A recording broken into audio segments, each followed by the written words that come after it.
Hello, welcome guys. Today in this video, I'm going to show you how to find how much RAM is installed on a computer, Windows 10 PC or laptop.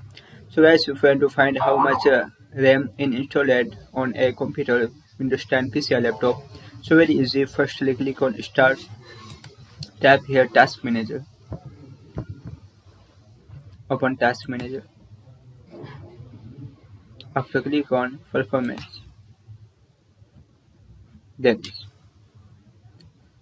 here CPU, memory, disk, Wi-Fi, CPU, etc. So guys, this is very simple and easy method if you want to find how much RAM installed on a computer, Windows 10 PC or laptop. Thank you for watching this video. Please like, share and subscribe to my channel for latest update. Please comment this video useful or not. Thank you for watching.